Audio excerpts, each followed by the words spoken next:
Hello everyone, this is Mary Ann and I'm back with another video for One Book July.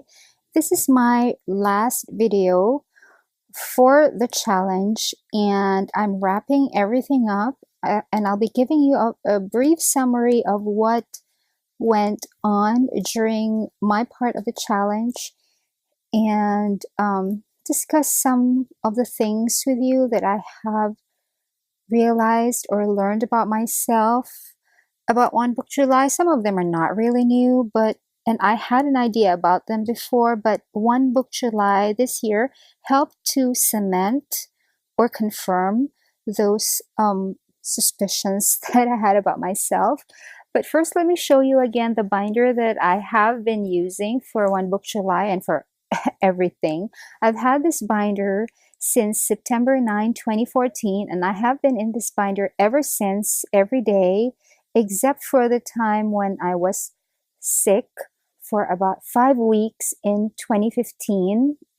That was end of June, last week of June until the end of July 2015. I was on the Filofax Savannah from Janet Carr because I was too sick to carry around this big binder. This is a Franklin Covey with 1.5-inch rings. It is a rack from Deborah Pryor. And I am so loving it. It's performing so well for me, and it has everything that I need. And so this is the book that has my journal section for One Book July, and this is the journal section. And this is the paper that I have been using for the challenge. It is the Rémy Da Vinci DR337L. They call it the Bible size. It's Tomoe River paper in cream with 6.5mm rule. And I actually started with the 5mm rule also from Rémy Da Vinci, but I ran out of it. And for some reason, it's more expensive than the 6.5. I held on to the packaging of the 5.0. And I really like Tomoe River paper because I like using fountain pens. And the fountain pen that I used is the Jinhao Dragon 999. This is a very beautiful pen. A lot of people have really fallen in love with this pen when I first showed them this on my introduction video to the One Book July challenge. And I also showed you guys how to refill this, I think on the week 2 update, or yeah, I think it was on the week 2 update. And that's one pen that I have used for the challenge. So that's one book, one section, one kind of paper, one pen, and the ink that I'm using is the Diamine Eau de Nil. This is a sample vial from Goulet Pens, which I got like 2012 or 2013 or around that time. I do have a full bottle that I purchased after I got this from the ink drop because I liked it so much, and I showed that bottle in my introductory video.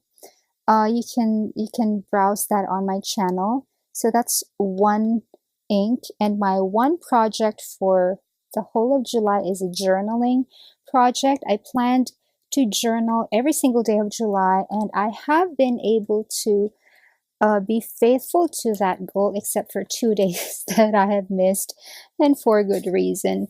But okay, let's do the statistics.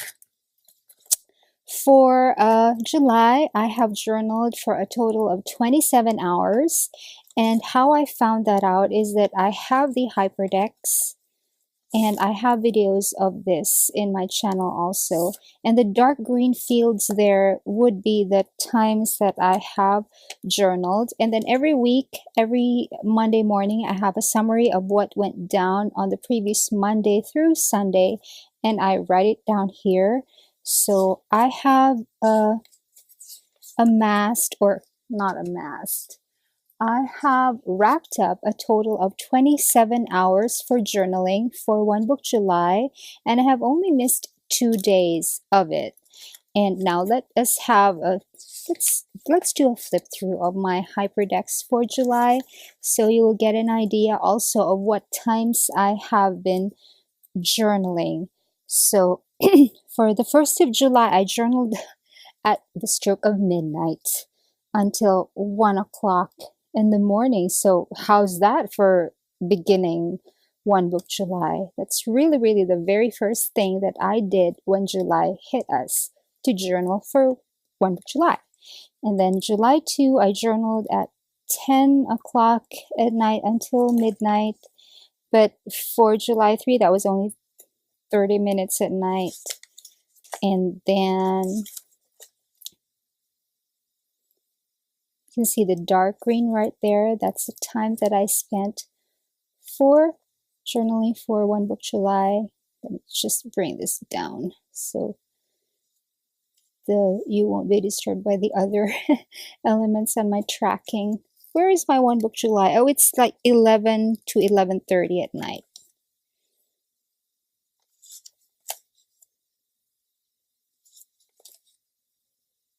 Pretty much.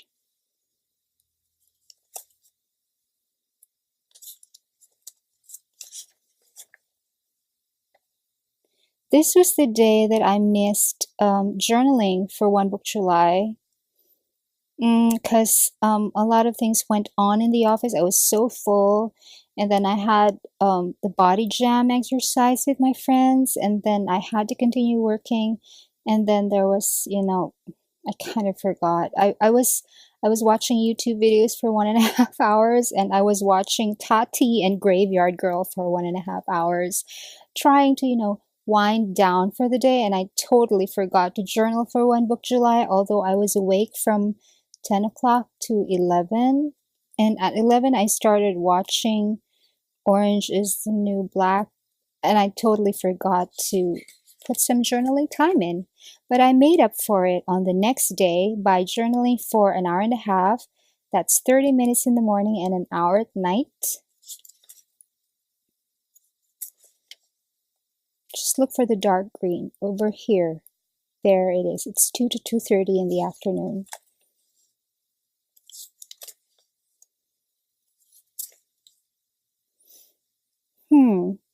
This is another, no, I did journal, but it was only about 15 minutes. That's the dark green arrow over there. It was, and I did journal, just to remind myself that I did. So that's not the day that I missed. That's not the second day that I missed, because I missed 2 days this month.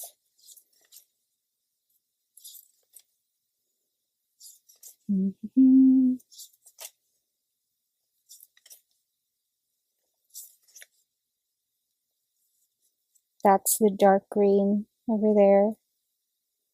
I was actually journaling while having dinner because this is in Pancake House, and that's a restaurant. And yeah, I was journaling while having dinner, and I can do that, because I eat so slow. So I can do other things while eating.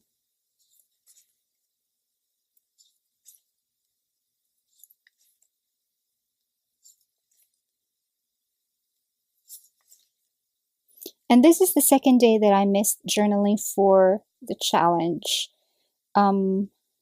I slept until like 10 o'clock in the morning. Yeah, this was the week. This was last week, and it was so busy. I wasn't able to get much sleep during the past.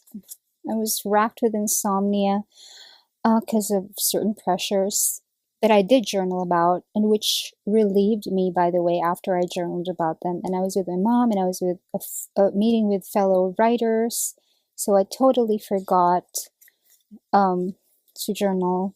But I made up for it the next day by journaling for an hour and a half. That's 30 minutes, and then an hour. And that's it. Those are my journaling times for One Book July. And I cannot close this anymore. But I have already archived everything because I'm already filming this in August 2. And I just wanted to show this to you guys.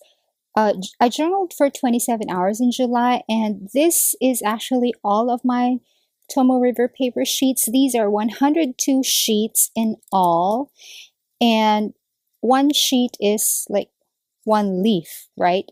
but one leaf has two sides. So this is 204 pages of Tomoe River paper. And as you can see, that's a lot, but it's very, very thin. It is a lot, very, very thin. And I was faithful to one ink, although it was not really easy to journal with this pen for an hour on the average, because this is very heavy. And although I did mention that I write without posting the cap, because the cap is also very heavy and it makes the pen even more heavier to carry or to write with. This is okay if you're writing for like 15 to 30 minutes, but when it's already an hour, I get not cramps, but my hand feels very, very tired. So this is really not my regular journaling pen, but I wanted to commit to this pen because I hardly ever get a chance or an opportunity to use this, and I wanted to use this. So I use this for One Book July, but for normal days, I really journal only with the Lamy Safaris. These are made of plastic and I can carry them around. And if I lose one of them, I won't cry because these are very cheap. I use these now for color coding my school notes because I'm in graduate school, but I also use them for journaling for times that are outside of One Book July. So in August, I'm going to go back to these pens. These have different inks, and I might show them to you in another video. But yeah, for now, for One Book July, although this is a heavy pen, I remained faithful to it, like I promised. So after journaling almost every day for 27 hours for July, what have I learned about myself? I've already mentioned this in my week 1 update, and in that update, I mentioned that I learned that there are 2 kinds of worry that I have in my life. And the first is the static worry, the worry that does not get us anywhere, that does not find us solutions. We just keep worrying and never get anywhere. And the second kind of worry is the dynamic worry. These are the good worries. We're worried about something, we keep thinking about it, but we think about solutions. Instead of going around in circles, we think forward and then we find solutions, all of them, most of them creative solutions that we never thought about before. And as an example of this, I mentioned the HyperDex. The HyperDex is actually a product of worry because I worry so much that I'm not really using my time properly, and I keep forgetting what I did for the previous day because memory is a tricky thing, and some people's memories are stronger than others, but mine is not really so strong. So rather than keep worrying about why I wasn't able to fulfill this task the past week, what have I done with my time because I haven't accomplished what I had to accomplish. So what was I doing then? Things like that. Instead of keep worrying about it, I turned that worry into something dynamic, and then I created a tool that would help me relieve myself of that worry, and that tool is the HyperDex. So you have static worry that doesn't get anywhere, the dynamic worry that leads to some creative solutions, and then I found out that there is a third worry in my life, the phantom worry. I call it the phantom worry because it's something that I usually worry about, and then when I journal for the purpose of making sense of the worry to myself, I find out that as I break down the elements of that worry, I find out that it should not be any reason for me to worry at all. So all these 3 kinds of worry are relieved and resolved by journaling, because a static worry is, if I keep journaling about it and going about in circles, and then I realize that that is not the kind of worry that I should be doing, it's still a real worry. It's a real issue that I have to worry about, but worrying about it in that way is not helping. So journaling about it reveals to me if I'm worrying about it in a static manner or in a dynamic manner. For the dynamic worry, the worry is usually real. The issue and the problem is real. So journaling about it helps me to come to creative solutions. But phantom worries are worries that when I journal about it, I realize that this is not something that I should be worried about. So all of these three kinds of worries are, broken down to me and revealed to me what kind of worry they are by journaling. So that's one very important thing that I realized about myself and my process because of One Book July. Because of this challenge, I was able to journal mindfully most of the time, because normally I would just use my journal, to rant and whine to myself so that I won't bother anyone, because I know that most of it is senseless. And also to break down some days that have been so very difficult for me. Sometimes I break it down to myself. Why was this so exceedingly difficult for me when I used to not have a problem with it before? Things like that I didn't really wanted to bother anybody, because I can go on. And I'm very considerate of the time of my friends. But embarking on One Book July with a plan and with a set of goals and with a purpose is really, really very helpful. And it's different kind of journaling, I think. I don't think we should be so structured in our journaling, because that kind of structure is, it defeats the purpose of journaling, because journaling should free you, it should liberate you from any of the rules. You don't have to be grammatically correct. Your handwriting doesn't even have to stay on the lines. So having a very, very strict structure for journaling is not very good in the long run. But from time to time, it's good to have these things, these projects with a structure and with a goal, because it's for yourself. And sometimes it's not really good to have complete freedom all the way. Sometimes you have to rein yourself in, and then from then on, recalibrate yourself, your ideas, and your attitudes, and then let them all go again. It's sort of like a stepping back, an objective, as objective as you could, an analysis of what has been going on and what you should need to change and what you should retain. And then after you rein them in and process that information and those feelings, then you can let go again. It's a good thing to do every now and then. You don't have to have a specific schedule for it, but if you feel that you need it, then you should go for it, because I find it very beneficial. And maybe you can use next year's One Book July for that, or you can start August, this month. So it's really up to you. It's very, very liberating. So I highly recommend that exercise. So most of the goals, actually all of the things that I have planned to journal about for One Book July, I have been able to journal about.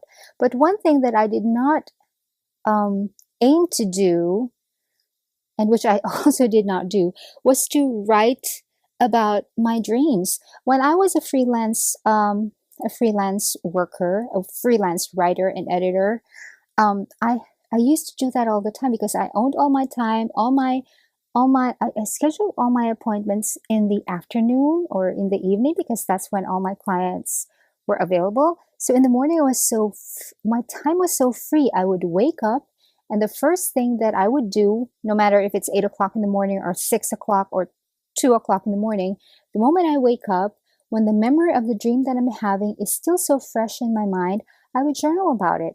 And I showed some of those excerpts in my archives, which I will link down below. And that was a very good exercise too, because I usually don't write all of the dreams that I've had, but I do write down the details of the dreams that feel so vivid upon my waking up, because those are the dreams that are calling out to me. And then I would write down the details, and then I would go on writing in my journal about, why is it striking me like this? Could it be because of this, or could it be because of that? Just going on and on and on, trying to make sense of the dream. And in that process, I make sense of my current situation, because it's usually the current situation that is prodding your unconscious to give you signals and symbols on how to deal with it, or warning you about something that you should look forward to, or something that you should be careful about in the future, things like that. I really liked doing that, but because of my change in lifestyle, I can change in profession. I'm now a government employee with a 9 to 5 job. I can no longer do that. So I would like to go back to that. I was able to go back to that for One Book July because that was not part of the goal. But at some point in time, I would like to be able to do that again. So I still don't know how I'm going to do it. I still have to think that through. So, well, I'm just sharing with you a future plan for my journaling. So I think I pretty much said everything that I wanted to share with you about my One Book July journaling project process. And it's been so enriching for me, and I hope all my updates have been quite helpful to you, and I hope it was able to give you some ideas on what to do on the next One Book July, or what project to go into, even if it's not yet One Book July. And I would also like to thank Romani, Carrie, and Miss Vicky B for coming up with this challenge, because it's really, really so very beneficial for me. I, I, I, I was faithful to my own goals for the challenge, and I learned a lot about myself in the process. So, and for all of you guys who have been watching my videos for One Book July and have expressed their support for my project, thank you so much. I really appreciate your support and all your comments on Facebook, or on comments on the YouTube and in private messaging. Thank you so much, and it's really been fun to take you with me on this journey. So until next year's One Book July, which I am certainly joining again, thank you so much for watching. Bye!